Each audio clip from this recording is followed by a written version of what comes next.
Let's consider this quadratic equation. Can you find the solutions of this quadratic equation? On solving this equation, we get x equal to 2 or minus 2. The solutions of the quadratic equation are real. Let's consider another quadratic equation. X squared plus 4 equal to 0. Can you find the solutions of this quadratic equation? On solving this quadratic equation, we get x equal to plus or minus the square root of minus 4. We know that the square of a real number is always non-negative. This implies that the solutions of the quadratic equation are not real. Therefore, to find the solutions, we need to extend the real number system to a larger number system. Let's write the square root of minus 4 as the square root of 4 multiplied by the square root of minus 1. A number whose square is negative is called an imaginary number. Let's denote the square root of minus 1 by the letter I. That is, I squared equal to minus 1. Therefore, the solutions of the quadratic equation are plus or minus 2i. Remember not to confuse I with a variable. These numbers are called complex numbers. The solution of the quadratic equation ax squared plus bx plus c equal to 0, where the discriminant d is negative, is not possible in the system of real numbers. Such equations will always have complex roots. A number of the form a plus ib, where a and b are real numbers, is called a complex number. Such numbers are denoted by the letter z. Here are some examples of complex numbers. Here a is called the real part, denoted as shown, and b is called the imaginary part, denoted as shown. In z equal to 3 plus 2i, 3 is the real part and 2 is the imaginary part. If the imaginary part of a complex number is 0, then the number is called a purely real number. For example, z is equal to 5 plus 0i. If the real part of a complex number is 0, then the number is called a purely imaginary number. For example, 0 plus 7i, which is equal to 7i.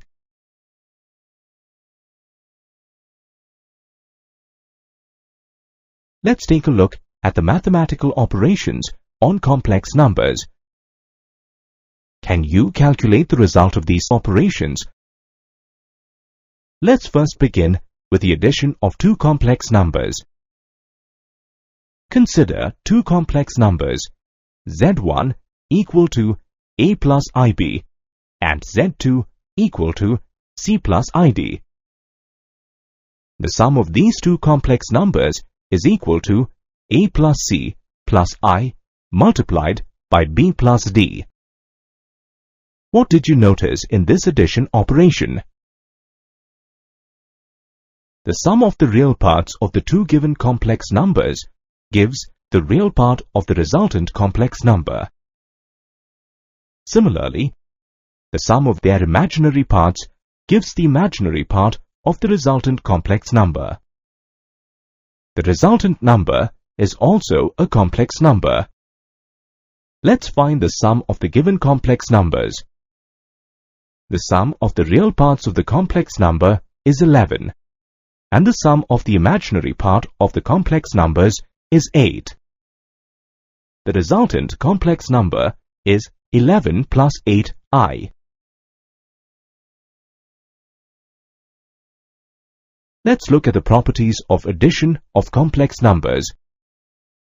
the sum of two complex numbers is also a complex number. Therefore, we can say that complex numbers are closed under addition. The commutative property of addition states that two complex numbers can be added in any order.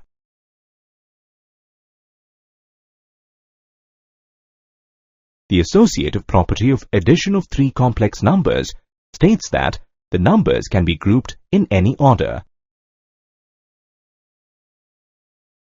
0 plus 0i, or 0, is called the additive identity of a complex number, because adding them results in the same complex number. For every complex number z, there exists a complex number minus z, called the additive inverse or negative of z, such that their sum is 0.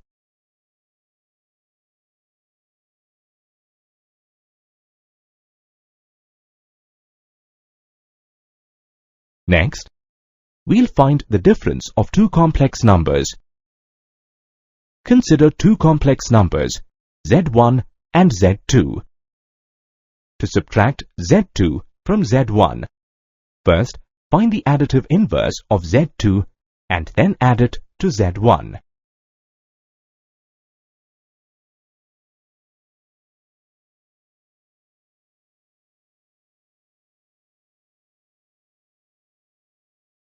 This is the difference of the two complex numbers.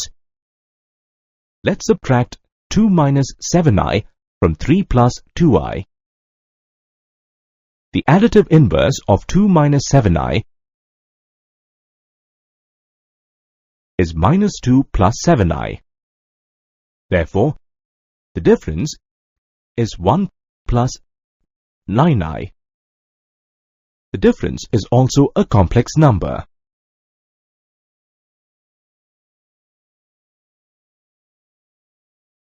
Next, we'll multiply two complex numbers. Consider two complex numbers, z1 and z2.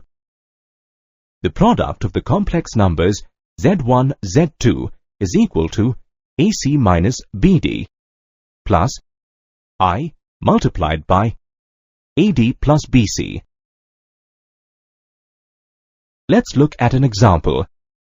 Here we'll multiply 1 plus 4i by 3 plus 2i.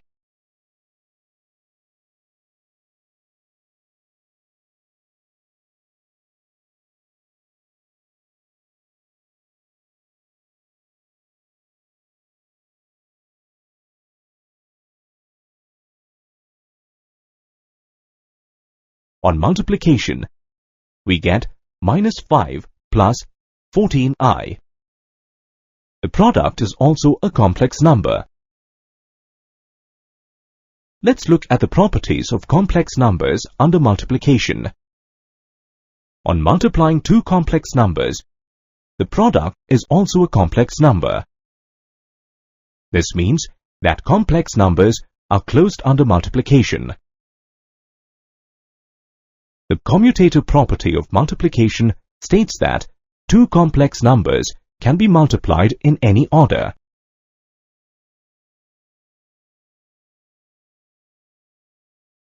The associative property of multiplication of three complex numbers states that the numbers can be grouped in any order.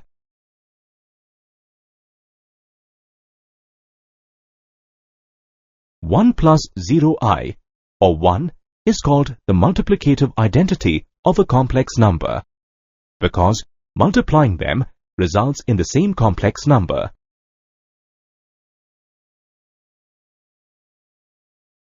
For every complex number z, there exists a complex number 1 divided by z, called the multiplicative inverse of z, such that their product is 1.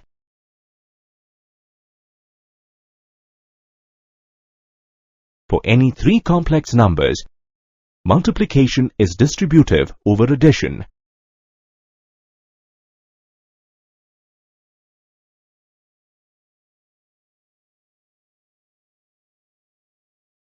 Let's again consider complex numbers Z1 equal to A plus IB and Z2 equal to C plus ID, where Z2 is not equal to 0. The quotient Z1 divided by Z2 can be obtained by multiplying Z1 by the multiplicative inverse of Z2. Now, we'll multiply the numerator and the denominator by C minus ID to get a real number in the denominator. This process is called the rationalization of the denominator. We know that I squared is equal to minus 1.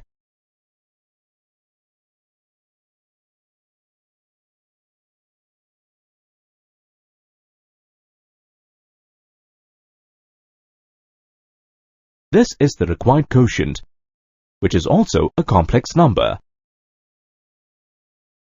Let's divide 2 plus 5i by 1 plus 2i.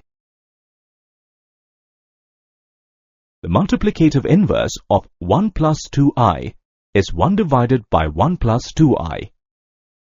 Now, we'll multiply the numerator and the denominator by 1 minus 2i. We know that I squared is equal to minus 1. On simplifying, the quotient is equal to 1 divided by 5 multiplied by 12 plus I. Now, we'll learn to find the powers of I. You know that I squared is equal to minus 1. I cubed is equal to I squared multiplied by I, which is equal to minus I. I raised to the power 4 is equal to I square whole squared, which is equal to 1. I raised to the power 5 is equal to I. Similarly, I raised to the power 6 is equal to minus 1, and so on. I raised to the power minus 1 is equal to 1 divided by I. On multiplying the numerator and denominator by I, we get I divided by I squared. On simplification, we get minus I. I raised to the power minus 2 is equal to 1 divided by I squared, which is equal to minus 1. Similarly, I raised to the power minus 3 is calculated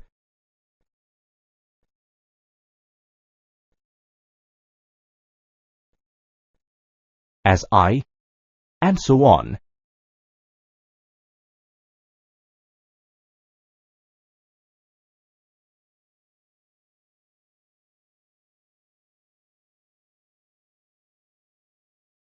What pattern did you notice here?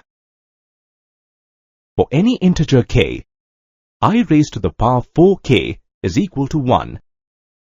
I raised to the power 4k plus 1 is equal to I. I raised to the power 4k plus 2 is equal to minus 1. I raised to the power 4k plus 3 is equal to minus I. These results are more useful while simplifying expressions involving complex numbers. We know that the modulus of a real number is its absolute value. The modulus of a number is the value of the number excluding its sign.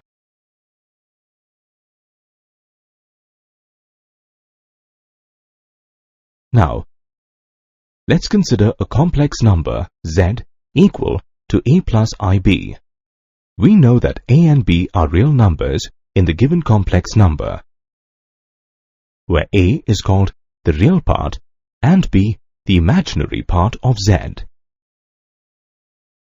The modulus of complex number z is its absolute value and is denoted as shown. It is defined as the positive square root of the sum of the squares of the real part and the imaginary part of z. Since a and b are real, the modulus of the complex number will also be real.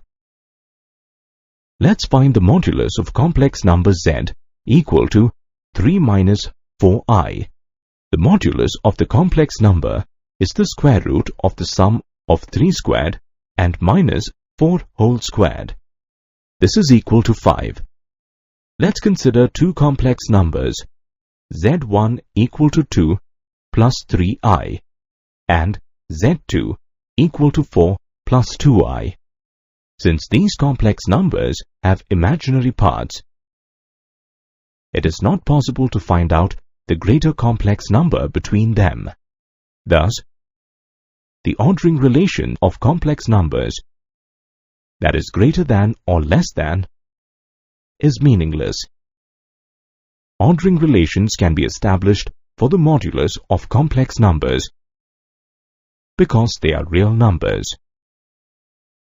Let's look at some important properties of the modulus of complex numbers.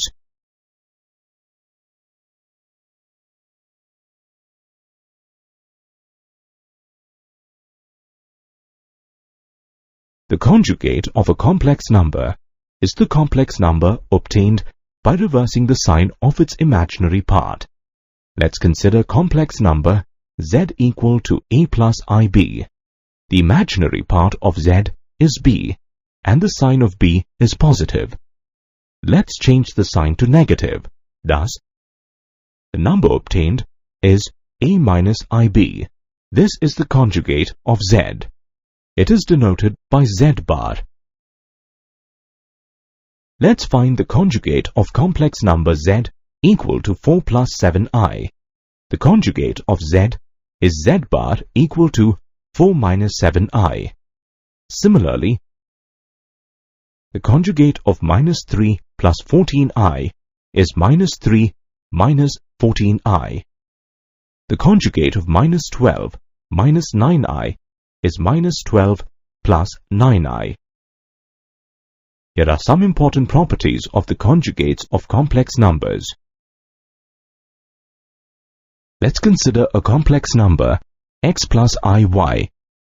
The real part of the complex number is x, and the imaginary part is y.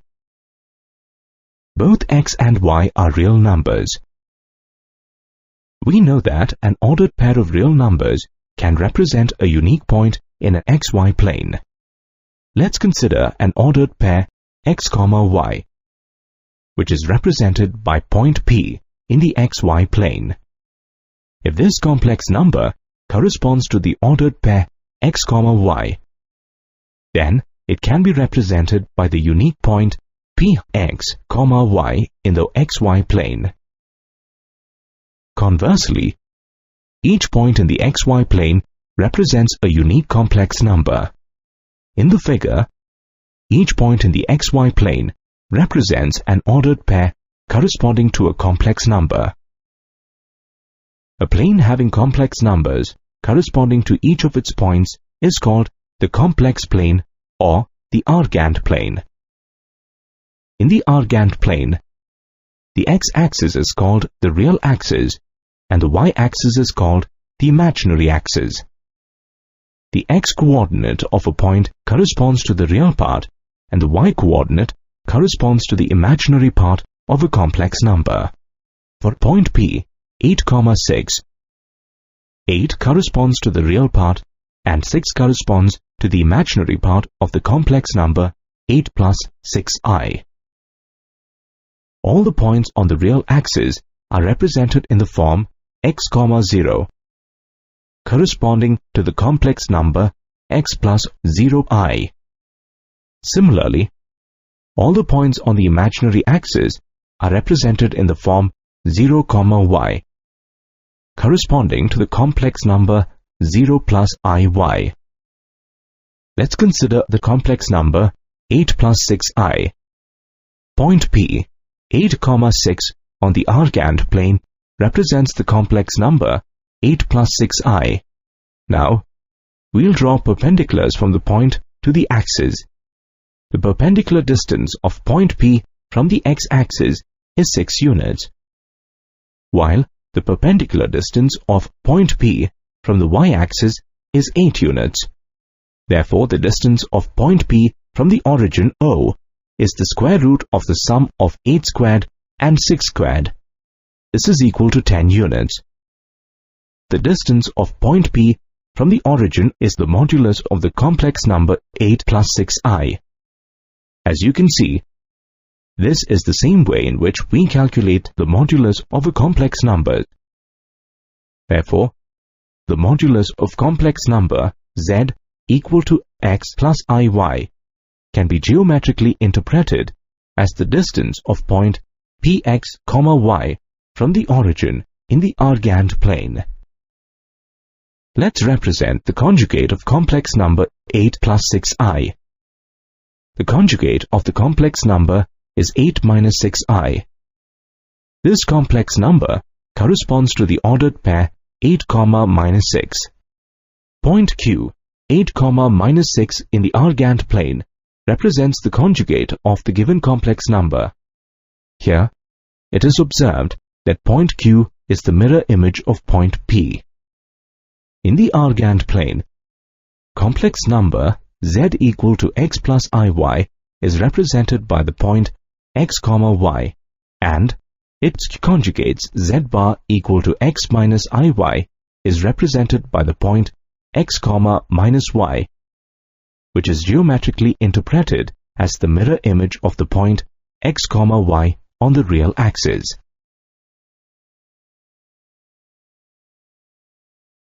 We know that complex number z equal to x plus iy can be uniquely located in an xy plane by locating the ordered pair x, y.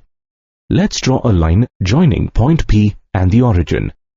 Let the length of the directed line OP be r, which is equal to the modulus of the complex number z. Let theta be the angle that OP makes with the positive direction of the x-axis. The complex number z can also be uniquely located in the xy plane by the ordered pair of real number r, theta. The coordinates r, theta are called the polar coordinates of point P.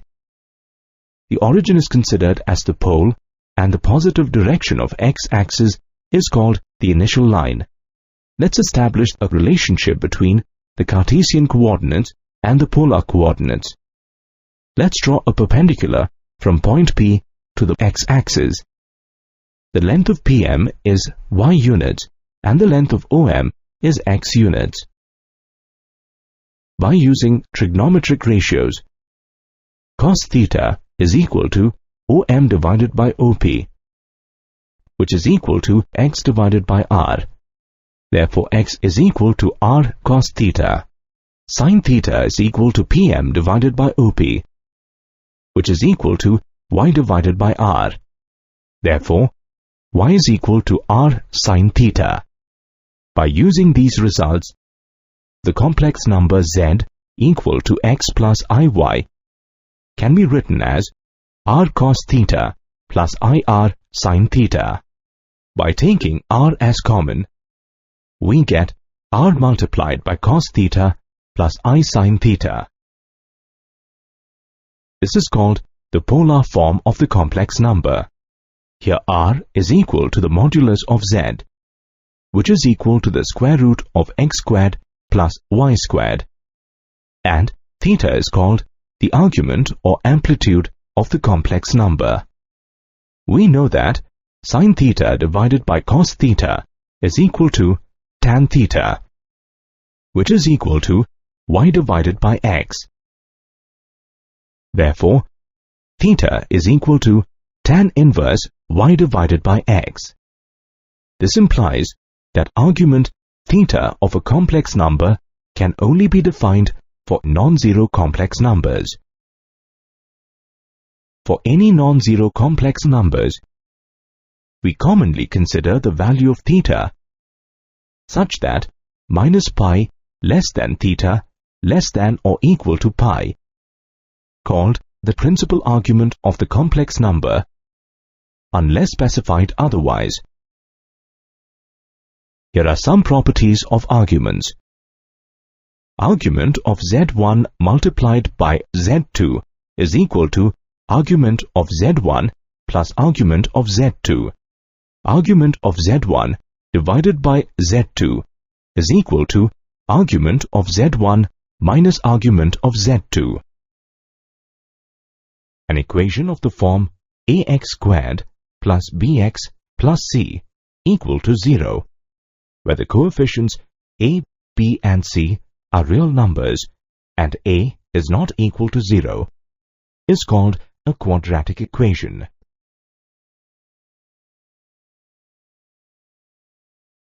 In a quadratic equation, b squared minus 4ac is called the discriminant of the quadratic equation and is denoted by the capital letter D. You know the formula to find the roots of a quadratic equation. If the discriminant is greater than 0, then the roots of a quadratic equation are real and distinct. They can be obtained by using the given formulae. If the discriminant is 0, then the roots of a quadratic equation are real and equal. They are minus b divided by 2a. Let's solve the equation 2x squared plus 3x plus 1 equal to 0. The discriminant of this quadratic equation is 1, which is greater than 0. Therefore, the roots of the equation are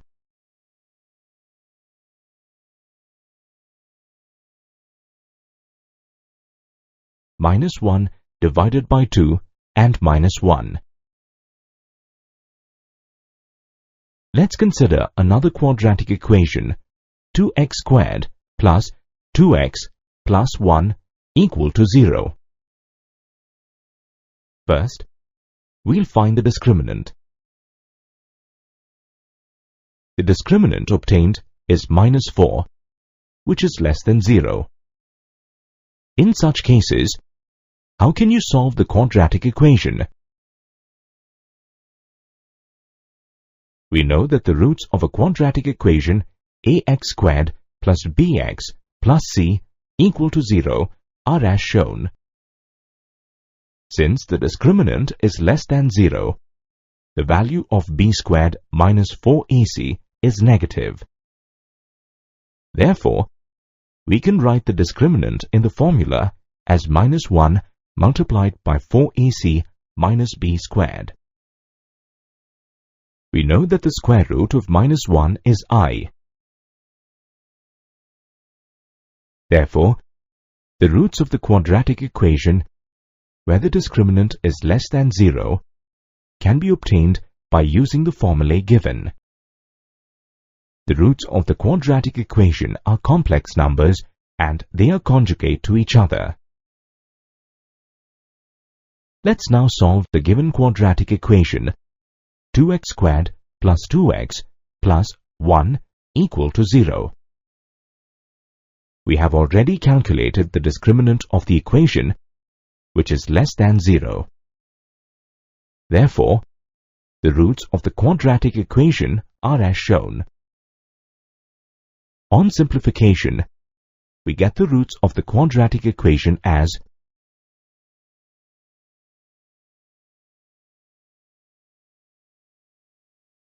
minus 1 plus I whole divided by 2 and minus 1 minus I whole divided by 2.